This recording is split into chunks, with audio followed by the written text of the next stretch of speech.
working at this nexus, this kind of cross-sectoral place of what is systems change and community organizing and what is traditional arts practice.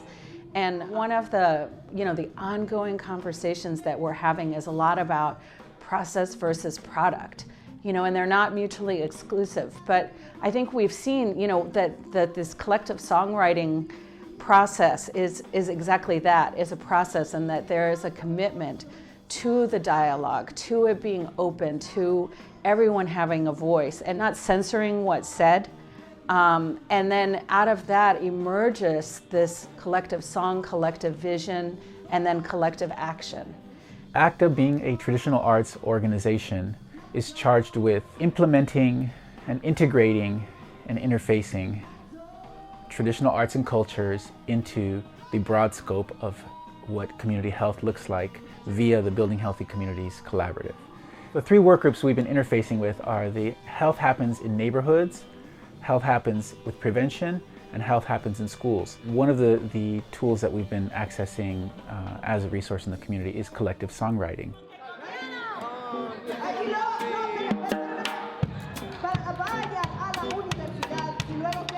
¿Qué dice eso? A ver, habla un poquito más. Al decir transparencia en la escuela, explíqueme más. ¿Quién dijo eso? Tiene que trabajar con los padres y darnos el derecho de poder escoger la forma de cómo trabajar con nuestra juventud. Collective songwriting really brings the community in to do the work of music. It really brings them in to engage in that process. And by having them be a part of that process gives them a sense of ownership to the ideas, to the discussions that are taking place while they're creating music, as a way of articulating something beyond what's written on paper or what's being suggested by somebody else. This is something that music allows them to create for themselves. And I think that has been the most powerful thing to witness in every one of these spaces. Este evento fue maravilloso, iluminarte, porque me iluminó hasta ser como compositora de canciones. Fue algo muy divertido, expresivo, en donde podemos transmitir sobre el arte, sobre la educación, sobre nuestros derechos, y esto mismo que aprendimos vamos a transmitirlo a nuestros hijos y a nuestra comunidad. We've had workshops on DACA DAPA and deferred action. We've had workshops on local control funding formula. We've had workshops on Boyle Heights for youth and youth advocacy in general. We've had workshops on Prop 47 and reduced sentencing. We've had workshops on restorative justice. So we've done a lot of work and put have invested a lot of time and energy into this idea of collective songwriting. The band Quetzal and individual artists that are part of that collective have really been working from a place of deep heritage and community aesthetics and values, and exploring a lot of different kinds of music, and also a process that is part of all kinds of traditional arts, a process that's rooted in community. And so from that emerges Quetzal's collective songwriting methodology, which is very hand in glove with traditional arts processes. And so it was a very natural evolution for ACTA to be able to take advantage of these artists who have a lot of experience in this methodology and to bring that to a larger scale in Boyle Heights. Collective songwriting as a method and the ways in which Chicano Artivistas implement it in community has roots in the Zapatista movement. The Zapatista movement is a movement that really identifies autonomy and self-determination for communities in struggle. A group of Chicano artists, activists, went to Chiapas and studied these methods, and the musicians studying these Zapatista methods developed the collective songwriting method, along with a very important figure in the movement, and her name is Rosa Marta Zarate. This is coming out of a Chicano tradition, Chicano community that has been doing art and activism for many decades. It's part of the ethos, part of the fabric of the Chicano community. And so collective songwriting has now become a very important piece of that fabric that not only establishes a space where a community can have a conversation through the composition of a song, but that artists themselves have a space at the table for social justice and organizing.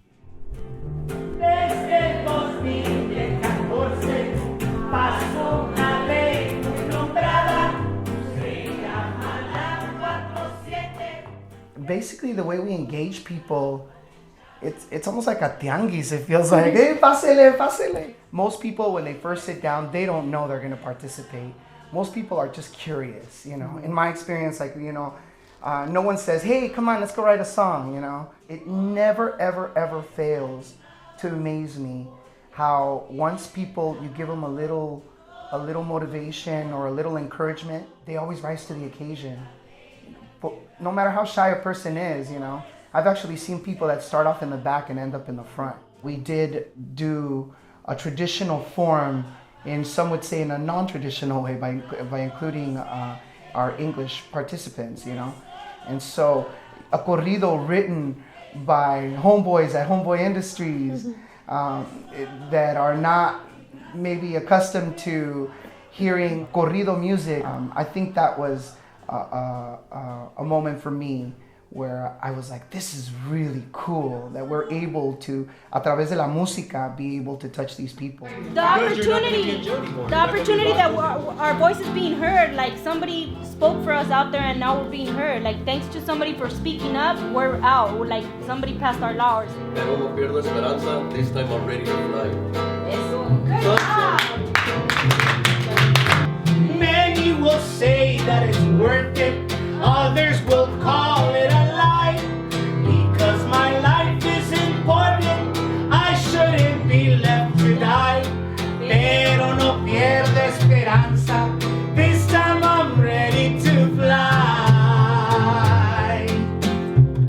It was a really enlightening experience to see how accessible it is to write a song, to see that like everybody can write a song. And as a group, which is really cool, is like very egalitarian. And even though we work a lot in the community, I mean, we're doing quinceañeras, backyard parties, parades, all types of things.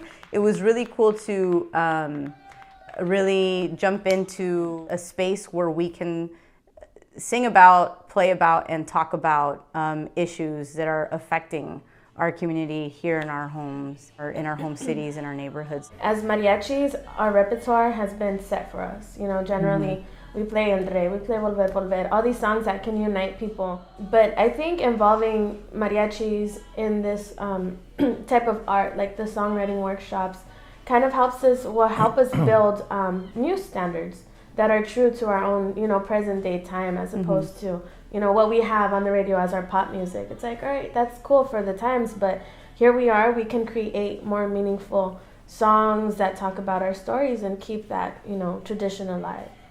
Once the group has created the poetry and the lyrics of the theme, then you have, you know, these incredible musicians who are setting it to beautiful music, and it elevates the whole process that much more. So you're hearing maybe your words or your statement set to poetry and then put to beautiful music. And so it's a way of raising up the narrative in the community through traditional artists, through their mastery and their experience. The artists that we've worked with make it look very easy. And one of the things that's been really important is Quetzal and Marta Gonzalez and some of the artists who have worked in this have also mentored other artists so that you know, new artists can come into this process and be able to continue working in this vein.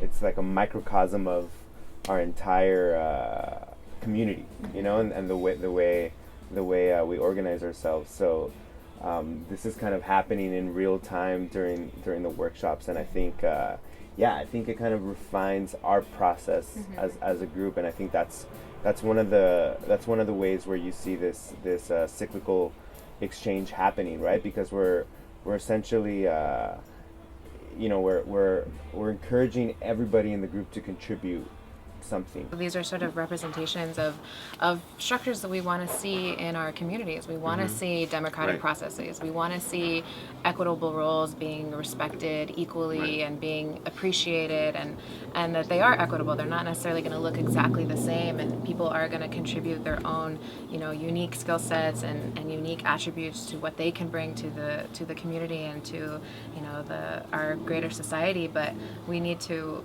validate all those things, but then also encourage everybody to contribute in some way so that we have this collective consciousness. We're passing on a skill, and we're really hoping that, you know, this collective songwriting process will be a tool for advocacy. It shows that the community can theorize for themselves, and they can imagine and construct what they see a better world for themselves. They can articulate it, and maybe not in the boardroom ways that everybody thinks they need to hear it, but in the ways in which they do it, the ways they feel comfortable, through music, through these non-threatening ways. And that's how organizers need to think about approaching community. Alliance for California Traditional Arts is way ahead of its time in thinking about how art practices can be important to communities. My hope for this in the end is that there is a healthy ongoing dialogue between community organizers, community organizations, nonprofit organizations, and artists, where these cultural convening methods are then implemented on a deeper level so that the everyday practice of a community involves art and culture.